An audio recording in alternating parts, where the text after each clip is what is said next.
The Texas housing boom is over. What replaced it looks nothing like a gentle correction.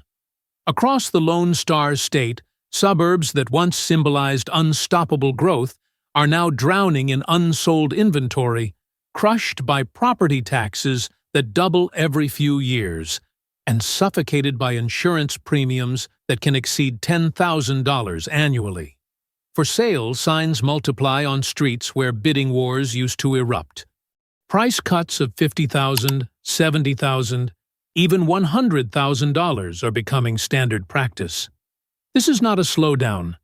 This is a structural collapse happening in real time. From the overbuilt sprawl north of Dallas to the tech layoff zones around Austin and the climate risk areas surrounding Houston, entire communities are discovering that the dream they bought into was built on cheap money, speculative frenzy, and assumptions that no longer hold. Today we are taking a data-driven road trip through 5 Texas suburbs where the market has gone from red-hot to ice-cold.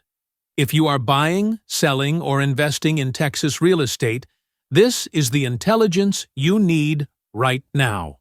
Number 5. Frisco. Frisco once defined the North Texas growth machine. Corporate relocations, sports stadiums, top-rated school districts, and an endless pipeline of new construction turned this suburb into the poster child for Dallas-Fort Worth expansion. But in 2025, Frisco has become the textbook case for what happens when supply obliterates demand. New home inventory has surged over 40% in just 6 months. Entire subdivisions sit finished, but empty, like movie sets, waiting for residents who are not coming.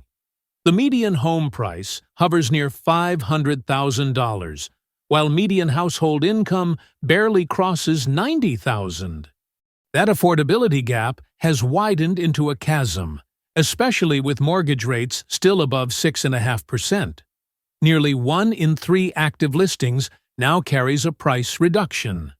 Builders are slashing $50,000 to $100,000 off asking prices just to generate interest. Even with those cuts, homes that used to disappear in a weekend now linger on the market for 70 to 80 days. The resale market is being crushed as homeowners who bought during the frenzy cannot compete against brand-new properties where builders offer mortgage rate buydowns and massive closing cost credits. Number 4. Leander. We have now entered the Austin metro, and Leander represents one of the most brutal tax traps in Texas. For years, Leander was the go-to answer for anyone priced out of Austin proper. But that growth was built on a dangerous misunderstanding of one brutal reality: Texas property taxes. The crisis in Leander is what happens when a community steps on a tax landmine. When people first bought here, the sticker price looked challenging but achievable. The shock came later when the county sent out the first full annual property tax bills. Families who bought $600,000 homes at the peak are now seeing annual tax bills of $15,000, $18,000, even $20,000. That is like adding another $1,500 per month on top of a mortgage payment that was already stretching budgets to the limit. Effective tax rates in this corridor often approach 3% annually. Many buyers never ran those numbers before closing. Now, they are trapped. Nearly 1/4 of people who bought in Leander in the last 2 years are now underwater, owing more on their loan than the house would sell for today. Inventory has climbed more than 55%. Investors who snapped up homes over video tours, intending to rent them out, are now cutting their losses and unloading properties quickly, crushing values for regular homeowners who had nothing to do with the speculation. Number 3.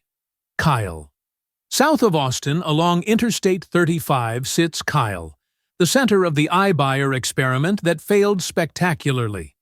Companies like Zillow, Opendoor, and OfferPad descended on these streets during the pandemic frenzy, buying thousands of homes sight unseen, often paying more than ordinary buyers were offering. Now the wreckage is scattered across Kyle. From 2020 to 2022, those tech firms were running algorithms and buying at industrial scale, treating houses as lines on a spreadsheet. Then the market turned. At one point, more than 15% of all homes listed for sale in Kyle were owned by these iBuyer companies.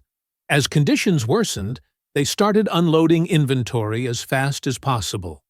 Documented cases show homes bought near the peak for $450,000 now being sold for around $320,000. That is a loss of $130,000 on a single property. For regular homeowners living next door, this is devastating. How do you sell your house when a large corporation is offloading an almost identical model for 25% less than you paid? You do not. Kyle now has one of the highest shares of zombie listings in Texas, with properties sitting vacant, often owned by out-of-state companies, slowly falling into disrepair. This is not a natural correction. It is the fallout from a tech business plan that treated an entire town like a trading experiment. Number 2. Pearland. On the southern edge of the Houston metro, we reach Pearland. For years, this suburb was considered the safe choice, with solid schools and reasonable prices. But safety turned out to be an illusion, because it ignored one massive risk: the combined impact of climate and insurance. The breakdown in Pearland is what happens when a place becomes too expensive to insure. Pearland has endured repeated floods from hurricanes and heavy rain events, including devastating damage during Harvey. Insurers have taken notice.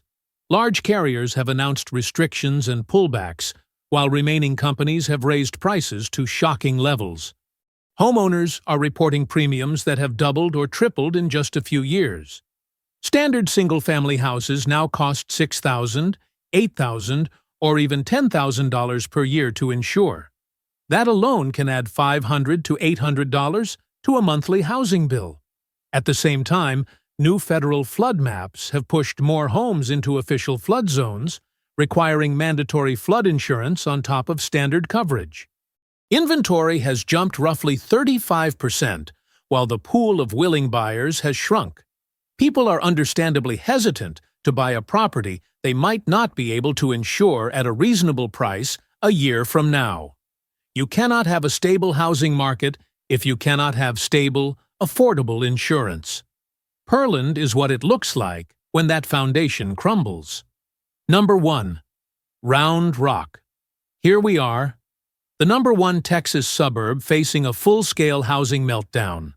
Round Rock. This one is especially painful because it was not supposed to play out like this. Round Rock is home to major employers like Dell and sits at the center of the Austin tech story. For years, it was pitched as the safe alternative to city living. Many people assumed it was bulletproof. It is not. The decline in Round Rock tracks almost perfectly with the tech slowdown. For about 3 years, large companies across the region added tens of thousands of jobs. Bidding wars broke out for even modest houses. People started paying $1 million for 2,000-square-foot tract homes. Then, the wave reversed. Starting in 2023, tech firms began cutting staff in waves, rather than in one dramatic event. The median home price in Round Rock has dropped by more than 20% from its peak. That is the steepest and fastest price decline in any major Texas suburb. In dollar terms, it means hundreds of thousands of dollars in equity wiped out for many owners. More than 30% of people who purchased homes here in the last 2 years are now deeply underwater. Inventory has surged by more than 150% from the recent bottom. To move product, some new home communities are offering extreme incentives: free cars, prepaid association dues for 2 years, and promotional financing offers. These are the kinds of perks you see when a builder is more afraid of holding inventory than of cutting profit margins. Every time one of those discounted homes closes, it resets comparable values across the neighborhood at a lower level. Round Rock has become the clearest example of a suburb that was priced on hype rather than fundamentals. The pattern is undeniable. From number 5 to number 1, the pattern is clear. The Texas housing boom was built on cheap money, speculative frenzy, and the dangerous assumption that prices only move in one direction. That assumption has been proven catastrophically wrong. From the empty subdivisions of Frisco to the underwater homeowners of Round Rock, from the tax shock zones around Austin to the insurance crisis near Houston, large parts of the Texas housing machine are buckling under their own weight. This does not mean every corner of Texas is collapsing. Many communities remain relatively stable. But if you are an owner or potential buyer in one of the places we just examined, you need to face reality. You are no longer in a world where sellers hold all the cards. You are in a fragile market where conditions can shift overnight. Armed with this information, you can make smarter decisions, avoid the traps, wait out the volatility, and position yourself strategically for what comes next.